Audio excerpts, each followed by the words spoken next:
Hello বন্ধুরা, আমাদের হৃদয় কথা চ্যানেলের সকল প্রকার পাঠ গল্প পেতে এখনই চ্যানেলটিকে সাবস্ক্রাইব করে পাশে থাকা বেল আইকনটি বাজিয়ে দিন। ধন্যবাদ সবাইকে। আচ্ছা, ঘরের ভেতরে কি কোনো অদৃশ্য গাছের শিকড় প্রবেশ করেছে? তাহলে অপূর্বর পা কেন আটকে যাচ্ছে? কেন আরোর বিপরীত দিকে পা চলছে না? রাতে হঠাৎ করেই তাপমাত্রা নেমে গেল, আর্দ্র হয়ে গেল গ্রামের পরিবেশ। কুয়াশায় দূরের কিছু সুব্যক্ত নেই। মশারা বৈরী আবহাওয়ায় আশ্রয় গ্রহণ করলো গোয়াল ঘরে। মশার তাণ্ডবে গরুরা মাঝরাতে হাম্বা হাম্বা ডেকে ওঠে। সেই গোয়ালে ফেলে রাখা হয়েছে কালাচানকে। 5 গরুর ছোটাছুটিতে একের পর এক পাদাঘাত পড়ল কালাচানের দেহে। বেদনাক্রান্ত দেহ নিয়ে পল্লব উন্মুক্ত করতেই কালাচান উঠে বসে। মৃত্যু থেকে কবর পর্যন্ত দেহ থাকে ব্যথাহীন, কিন্তু কালাচান তেমন কিছু অনুভব না করে হাত দিয়ে স্পর্শ করে দেহ। গোয়ালঘরের দরজা দিয়ে ফকফকা পূর্ণিমার আলো দেখে তার উপলব্ধি হলো কিছুটা। সে যে চেয়ারম্যান বাড়িতে তালাবদ্ধ আছে। দরজা ধরে ধাক্কা দিয়ে চেঁচিয়ে বলে, কে কোথা আছো? দরজা খুলে যাও। শুনতে পাচ্ছো? দরজা খোলো। গোলাপি, কোথায় তুমি? আহসান বাড়ির সদস্যরা নির্ঘুম রাত্রি যাপন করছে। কালাচানের শব্দটা কানে পৌঁছালেও প্রতিক্রিয়া দেখায় না। সেই তীক্ষ্ণ কণ্ঠটা আরুর কানের আগে। ইমদাদ হোসেন মৃধার ঘুমে চোখ লেগে আসলেও মেয়ের দিকে চেয়ে আছে পারুল। আচমকা আরও তন্দ্রার মাঝে কেঁপে ওঠে। শূন্য গলা থেকে অযথা কলসের দড়ি খোলার চেষ্টা করতে করতে ব্যক্ত করে বাক্য। আমি মরবো না, আমি বাঁচতে চাই কালাচান। পৃথিবীতে 7জন মানুষ দেখতে এক রকমের। তোমার ভালোবাসার জোরে তাদের একজনকে তুমি খুঁজে নাও। তোমার ভালোবাসার তুলনা হয় না, কিন্তু তোমার ভালোবাসার ছলে আমার এই জীবনটা কেড়ে নিও না। আমাকে বাঁচতে দাও। পারুল গভীর আলিঙ্গনে জড়িয়ে রাখলেন আরুকে। আরুর বন্ধ চোখ থেকে পানি ঝরছে। তাপমাত্রা বোধহয় 104 ডিগ্রি পৌঁছেছে। মেয়ের গোঙানির শব্দ শুনে ইমদাদ হোসেন উঠে আলো জ্বালিয়ে দিলেন। আরুর মাথায় হাত বুলিয়ে বলতে থাকে, আরও মা, চোখ মেলে তাকা, তোকে কেউ মারবে না। আরও ধীরে ধীরে চোখ মেলে তাকালো বাবা মায়ের দিকে। তবে মনের ভিতরে দানা বাঁধা ভয় থেকে মুক্তি মেলে না। উদ্বিগ্ন হয়ে বলে, ওই দেখো কালাচান আমাকে নিয়ে ঝাঁপ দিল, চলে আমাকে বাঁচাও। আরুর এই কণ্ঠ যথেষ্ট ছিল সবাইকে ঘর থেকে নিয়ে আসতে। অপূর্ব ছুটে এসেছে সবার প্রথমে। আরুকে উত্তেজিত হতে দেখে ছুড়ে দেয় প্রশ্ন, ফুফু, ফুফা, আরুর কি হয়েছে? এমন করছে কেন? জানি না, হঠাৎ করে কেমন ভয় পেয়ে চলছে। এখনো সেই মুহূর্তটা থেকে বের হয়ে আসতে পারছে না, তাই এমন করছে। বলেই অপূর্ব আরুর মাথায় হাত রাখে। আরও উন্মাদের মতো ইমদাদ হোসেনকে আঁকড়ে ধরে রেখেছে। অনিতা অপূর্বর শুষ্ক মুখমণ্ডলের পানে সে অনুভব করল ছেলের কষ্ট। দ্বিধা নিয়ে পারুলকে উদ্দেশ্য করে বলে, অপূর্ব, অপূর্ব ডাক্তার মানুষ, ও আরুকে পারবে ওই অবস্থা থেকে বের করে আনতে। অপূর্ব মুগ্ধ হয়ে মায়ের দিকে দৃষ্টি নিবদ্ধ করতেই তিনি আশ্বস্ত করলেন অপূর্বকে। অপূর্ব বিছানায় বসে আরুর মাথায় হাত রাখতেই পদ্মাবতী খুঁজে নিল তার জলকে। দুহাত অপূর্বর চিবুকে রেখে বলে, অপূর্ব ভাই, আপনি এসেছেন। কালাচান আমাকে নিয়ে নদীতে ঝাঁপ দিয়ে ভালোবাসাকে ইতিহাস করে রাখতে চেয়েছে, কিন্তু আমি তো ওকে ভালোবাসি না। আপনি আমাকে বাঁচান।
জমিয়ে রাখা চোখের জলে তুমি ডুবে যাবে।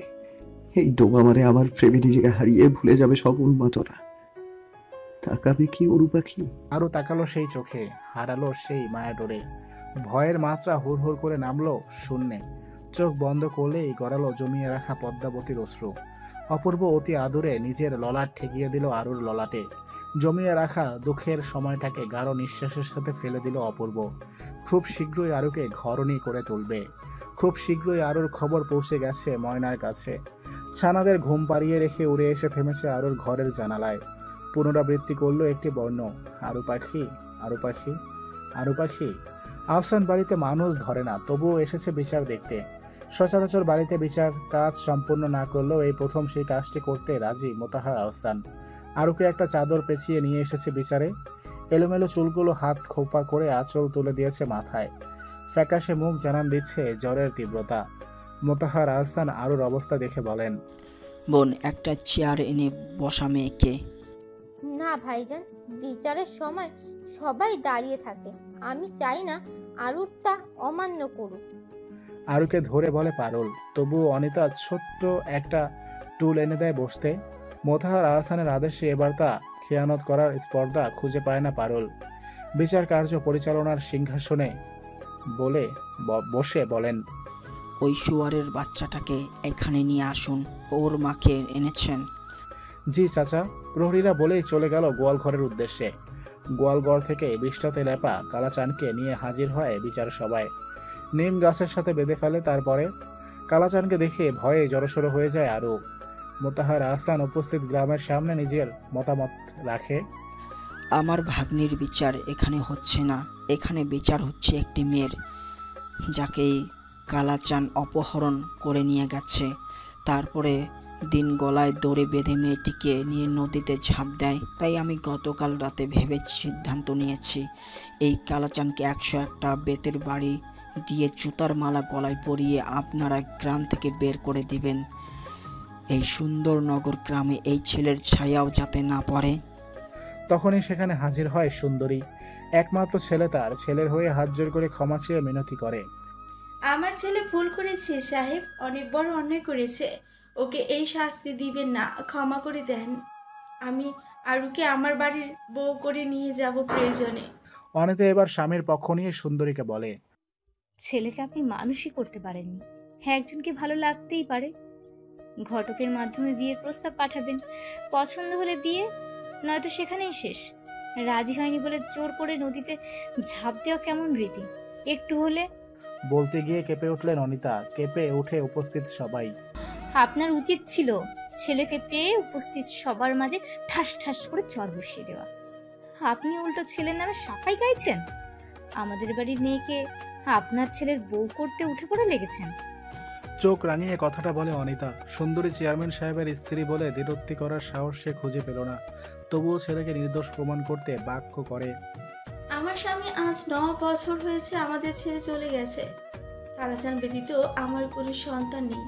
একমাত্র ছেলেকে হারালে আমি নিঃস্ব হয়ে যাব। তাই লজ্জা শরমের মাথাকে ছেলের নামে সাফাই গাইছি। আমার ছেলে আরুকে অনেক ভালোবাসে। আপনাদের আরুকে আমার ছেলের বউ হিসেবে স্বীকৃতি দিব। সুন্দরীর কথায় আরুর মনে ভয়ের সৃষ্টি হলো। বসা থেকে উঠে ঘরের ভেতরে পা ফেলার চেষ্টা করতে থাকলো। তবে তার প্রয়াসকে হাতে ঠেলে অপূর্ব ধরে ফেললো। আরুর উষ্ণ হাত চোখে চোখ স্থায়ী করে সৌজন্য হাসির রেখা ফুটিয়ে আরুর অস্থিরতা দূর করলো। মুখে প্রকাশ করে, এক পা এখান থেকে যাবি না অরু। কালাচান তোকে ডিজার্ভ করে না। বিয়ে তো দূরের ব্যাপার, ওর মুখের দিকে তাকালে তুই ভয় পাস। ওকে কেন ওকে তোর ভয় পেতে হবে? শুনলেন না তিনি কি বললো? আমাকে তার ছেলের বউ করে নিয়ে যাবেন। আরো জড়তা নিয়ে বলে। পারুল আগ বাড়িয়ে বলে, ভাইজান, আপনি কিছুতেই এই কালাচানের সাথে আমার মেয়ের বিয়ে ঠিক করবেন না। যে ছেলে মায়ের কোল খালি করে সন্তানকে নদীতে ঝাঁপ দিয়ে মারতে চায়, সে ছেলের হাতে আমি আমার মেয়েকে তুলে দিব না। ও একটা উন্মাদ। বিয়ের পর আমার মেয়ের সাথে ঝগড়া বাঁধলে যদি আরু কথা বলা বন্ধ করে দেয়, তাহলে আরুর গলা কাটতেও ওর সেকেন্ড খানেক সময় লাগবে না। বলেই আঁচলে মুখ আড়াল করে কেঁদে ওঠে। মোতাহার আহসান দিশেহারা হয়ে উঠল বোনের কান্নায়। বিরাগী হয়ে বলে, আমি কি একবারও বলেছি ওর সাথে আরুর বিয়ে দেব? বিয়েতে দুটো মনের পাশাপাশি দুটো পরিবারের মিল প্রয়োজন। কালাচানের সাথে আরুর মনের কোনো মিল নেই। তাছাড়া একপক্ষিক ভালোবাসা মেনে বখাটে কালাচানের সাথে বিয়ে দেওয়া হলে বখাটেরা এখন থেকে এই বুদ্ধি অবলম্বন করে গ্রামের রূপবতী মেয়েদের বিয়ে করবে। সন্তুষ্ট প্রকাশ করে সবাই মোতাহার হাসানের কথায় সায় দিয়ে তার প্রহরীরা এগিয়ে গেল কালাচানের কাছে। 5টা বেত একত্রিত করে বাধা রাবার দিয়ে তারপরে প্রহরীরা শুরু করে নির্যাতন। 3জন প্রহরী 101টা আঘাতের পর থামল। কালাচান যাতনায় শব্দ করে কেঁদে চলেছে। ক্রন্দনরত অবস্থায় বলে, গোলাপি, আমি তোমাকে ভালোবাসি। ভালোবাসা কোনো অন্যায় নয় যে এভাবে আমাকে শান্তি পেতে হবে। আমি সবার সামনে বাজি ধরে বলতে পারি, আমার চেয়ে তোমাকে এত ভালো কেউ বাঁচতে পারবে না। ভালোবাসা মানে ভালো থাকার একটা সন্ধান, যার সাথে আজীবন সুখে থাকা যায়। কিন্তু আপনি যেটা করেছেন সেটা আজীবন ওকে দুঃখে রাখার ব্যবস্থা, অকালে ওর জীবনটা হারিয়ে ফেলা। ভাঙা গলায় অপূর্ব বলে। ডাহক পাখিরা তখন এসে উঠোনে ডেকে চলেছে ঝাঁক বেঁধে। প্রহরীরা তার কাজে ব্যস্ত। ছেঁড়া জুতা একত্রিত করে মালা তৈরি করছে। তাদের কাজ সমাপ্ত হতেই কালাচানের গলায় পরিয়ে দিল। গাছ থেকে দড়ি খুলে যখন সেখান থেকে কালাচানকে গ্রাম থেকে বের করে দেওয়ার প্রয়াস করে, তখন সেখানে হন্তদন্ত হয়ে উপস্থিত হয় শেফালি।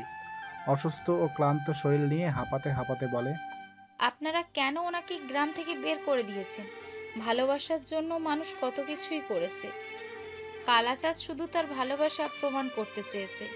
শেফালির কথাকে উটকো ঝামেলা বলে উড়িয়ে দিল অনেকে। মণি মেয়ের হাত ধরে অথচ ঝাঁঝালো গলায় বলে, এক চড়ে তোর সব দাঁত ফেলে দিব। যে মেয়েটার জন্য তুই আজ আমাদের মাঝে বেঁচে আছিস, সেই মেয়েটা তোর জন্য বিপদে পড়েছে। একটা ছেলে ওকে মারতে চেয়েছিল, আর তুই তার হয়ে সাফাই গাইছিস। ঘরে যা। ওকে অনেক শাস্তি দেওয়া হয়েছে মা, ওকে দয়া করে গ্রাম ছাড়া করতে বারণ করো। কালাচান আরুকে গলায় কলস বেঁধে মারতে চেয়েছিল। বড় মিয়া যে কালাচানকে চুবিয়ে মারার নির্দেশ দেয়নি, এটা কম নয়। মনির জোরাজোরিতে শেফালি বাধা দেয়। মনির হাত ছাড়িয়ে আরুর কাছে ছুটে যায়। আরুরা 2 হাত ধরে মিনতি করে বলে, আরু, তুই অন্তত ওর মনের কষ্টটা বোঝার চেষ্টা কর।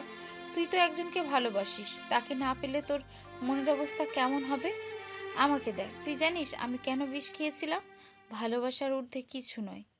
আরুর চোখের তারায় ভেসে উঠল কালাচানের সাথে কাটানো সময়গুলো। কোনো এক অদৃশ্য টানে সে সায় দিল শেফালির সাথে। দৃঢ় এক মনোবল নিয়ে মোতাহার হাসানের কাছে মিনতি করে, মামা, ওনার প্রতি আমার কোনো অভিযোগ নেই, আপনি ওনাকে ছেড়ে দিন। আরও কালাচানের দিকে তাকালে তার গভীর দৃষ্টিতে উপেক্ষা করতে পারে না। জ্বরের মাত্রা হু হু করে বেড়ে আরও ঢলে পড়ে ঘটনাস্থলে। আরুকে আগলে নিয়ে অপূর্ব বলে, বাবা, আপনি যা ভালো বুঝেন তাই করুন। অতঃপর আরুকে পাজাকোলা করে অপূর্ব ঘরে চলে গেল। আরুর মতামতকে প্রাধান্য দিয়ে মোতাহার আহসান বিচার কার্য সমাপ্ত করে উঠে দাঁড়ালেন। ভিড় ধীরে ধীরে ছেড়ে যাচ্ছে চেয়ারম্যান বাড়ি থেকে। পারুল ভিড় ঠেলে ঘরে যেতে পারছে না। হঠাৎ সে শুনতে পেল এক মধ্যবয়স্ক লোক বলছে, মেয়েটাকে ছেলেটা নিয়ে একদিন বন্দিনী করেছে। একদিন কম সময় নয়। মেয়ে আর কুমারী নেই, এই বয়সে এই জোর সহ্য করতে পারেনি, তাই ব্যথায় জ্ঞান হারিয়ে ফেলেছে ঘন ঘন। আমার কিন্তু অন্য কিছু মনে হচ্ছে ভাইজান। আমার মনে হচ্ছে মেয়েটা পোয়াতি হয়েছে। চেয়ারম্যান সাহেব এখন কার কাছে বিয়ে দিবে মেয়েটাকে? আরেকজন বলে। তার প্রশ্নের জবাবে পূর্বের লোক বলে, অনেকে আছে, চেয়ারম্যান সাহেব লুকিয়ে অনেক জমি জমা দিয়ে ভাগ্নিকে বিয়ে দেবে। লোভে সবাই মেয়েকে বিয়ে করবে, তবে যা হলো খারাপ হলো। এই জন্য বেশি সুন্দর হতে নেই, ছেলেদের নজর লাগে। আগে তো তানাদের নজর লেগেছিল। ভালো কথা ভাইজান, মেয়েটা নাকি অসুস্থ শরীর নিয়ে অনেকক্ষণ পানিতে ছিল, বেঁচে আছে কিভাবে? তানাদের জন্য তারা পানির অনেক গভীরে যেয়ে ফিরে আসতে পারে, তবে আরো দেরি হলে বাঁচানো যেত না। চলো সবাই, খেতে যেতে হবে। বলেই সবাই চলে গেল। গ্রামবাসীদের কথায় পারুল নিজেও সন্দিহান হলো। দৌড়ে চলে গেল ঘরে। চেতনাহীন আরুকে তখন বৈঠকখানার চৌকিতে রেখেছে। মেয়ের রুগ্ন মুখের পানে চেয়ে অনিতাকে জড়িয়ে ধরে ক্রন্দনরত অবস্থায় বলে, ভাবি, আমার মেয়েটার সাথে কালাচান কি করেছে? আমার মেয়েটার বিয়ে হবে না। থাম, আরুর এই বিপদে কি বলছিস তুই? মেয়েটা বেঁচে আছে, এটা কি কম? এইসব চিন্তা তোর মাথায় কে ঢুকিয়েছে? সান্ত্বনা দিয়ে বলে অনিতা। পারুল বিরক্তি করে বলে, আমি যেটা বলছি সেটা সত্যি ভাবি। গ্রামবাসীরা বলা বলি করছিল আমার মেয়ের বিয়ে হবে না। তোর মেয়ের বিয়ে না হলে আমাকে দিস, আমি আরুকে আমার ছেলের জন্য নিয়ে আসব। একটু সুস্থ হতেই আরুকে আমি নিয়ে আসব। অনিতা বলে আরুও অপূর্বর দিকে তাকালো। অপূর্ব আরুর মাথায় জ্বরপট্টি দিচ্ছে। দুজনকে দেখে তার কাছে রাজ জটক ঠেকছে। আরু চৌকির উপরে পা দুলিয়ে বসে আছে বেশ কিছুক্ষণ যাবৎ। খাবার গ্রহণের জন্য জবরদস্তি করলেও আরু তাতে অসম্মত প্রকাশ করে। জ্বরে আক্রান্ত দেহ নিয়ে মামার কাছে খিচুড়ির সাথে ভাজা ইলিশ মাছ খাবে বলে আবদার করে। একমাত্র ভাগ্নি হওয়ার সুবাদে সাথে সাথে বাজারে পাঠিয়ে দেওয়া হয় লোক। আরু এখন অপেক্ষারত ইলিশ ফেরার। হঠাৎ করে ওর মস্তিষ্কে হানা দিল প্রত্যাশিত কিছু হওয়ার হলেও আরুর জন্য ব্যাঘাত ঘটেছে তাতে। চট করে আরও বিছানা ছেড়ে হাঁটা দিল বাড়ির বিপরীত পথে। অনিতা আরুকে লক্ষ্য করে ডাক দেয়, আরু, অসুস্থ শরীর নিয়ে কোথায় যাচ্ছিস মা? মাত্র 5 মিনিট দাও, আমি আসছি। আরও পিছনে না ফিরেই বলেই এগিয়ে গেল। কাঙ্ক্ষিত বাড়িতে গিয়ে সে গলা ছেড়ে ডাকে, বাড়িতে কেউ আছে? ঘর থেকে বেরিয়ে এলো মধ্যবয়স্ক এক নারী। সিথি ভর্তি সিঁদুর ও হাতে শাখা পলা। পান চিবোতে চিবোতে আরুর কাছে এসে আশ্চর্যজনিত হয়ে শুধালো, তুই আরু না, চেয়ারম্যান বাড়ির ভাগ্নি? কাল তোকে পানি থেকে তোলা হলো, আজ আবার বিচার হলো। আরুর নাকে আসছে ধূপ ও ধোয়ার গন্ধ। আরুর রুগন দেহ সেই অস্থির করা গন্ধ মেনে নিতে নারাজ। হাঁসফাঁস করতে করতে বলে, জি আমি আরু, আমার কয়েকটা কাঁচা হলুদ লাগবে। আজ আহসান বাড়ির 2 জোড়া নবদম্পতির গোসল। আমার চিন্তায় সবার মাথা থেকে বের হয়ে গিয়েছিল। আপনি তাড়াতাড়ি আমাকে কিছু হলুদ তুলে দিন। আজকের পর্বটি যদি আপনাদের ভালো লাগে তাহলে অবশ্যই একটি লাইক দিয়ে দিবেন এবং কমেন্ট করে আপনার মূল্যবান মতামত জানিয়ে দিতে পারেন আমাদেরকে। আর যদি এই গল্পের পরবর্তী পার্টগুলো মিস করতে না চান তাহলে এক্ষুনি আমাদের চ্যানেলটিকে সাবস্ক্রাইব করে পাশের বেল আইকনটি বাজিয়ে দিন। ধন্যবাদ সবাইকে।